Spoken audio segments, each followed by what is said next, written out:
the Word of God. The true revival is based on Jesus Christ. The true revival is based on hearts that are willing to keep His law. The true revival, men and women like those in the ages past, stand firmly for Christ and do not yield their convictions. Where are the people of true revival? Revelation chapter 14, after it's described in chapter 13, the rise of the papal church-state power, after it's described the rise of America, after it talks about what is going to happen in our land, it says, here is the patience, that word means endurance, of the saints, that's the believers. Here are those that have endured. Here are those that have not stood with the majority. Here are those that have stood faithful to Christ. Here are those, and what do, everybody? They keep the commandments of God and the what? Faith of Jesus. Here is God's last day people. At a time of crisis, they stand tall for Christ. They're willing to step out for Christ.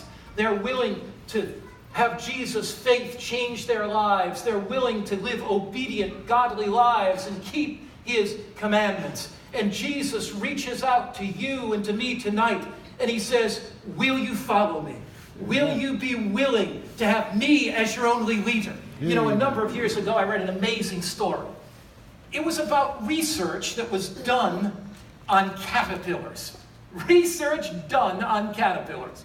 Now, these caterpillars were called herd caterpillars. And these herd caterpillars would always follow their leader, never break ranks.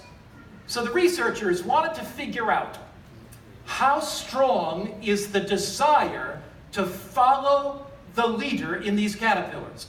So they took the green leaves, not these are artificial. They took the green leaves that these caterpillars ate. And this particular type of caterpillar survived on one type of plant. And took the green leaves. Then they took a circle of caterpillars and wrung the entire pot so that there was no space between them. And the caterpillars kept walking around and walking around. And the researchers said, when will these caterpillars break ranks? They walked around once. They walked around twice. They walked around 3 times. All these caterpillars had to do was to simply break ranks and eat the plants, and they would survive. One caterpillar fell over dead. Second caterpillar fell over dead. Third, not one caterpillar broke ranks. Not one. Jesus has not led you to these meetings by accident. Amen. You have a leader, and He's Jesus Christ. Amen. He says, if you'll love me, keep my commandments. Amen. Are you going to break ranks with Jesus? No. Are you going to break ranks with Jesus? Do you believe God led you here? Amen. Listen as Charles sings, and bow your head and say, Jesus, I don't want to break ranks with you. Amen. I don't want to break ranks with you, Jesus. Thank you, Jesus.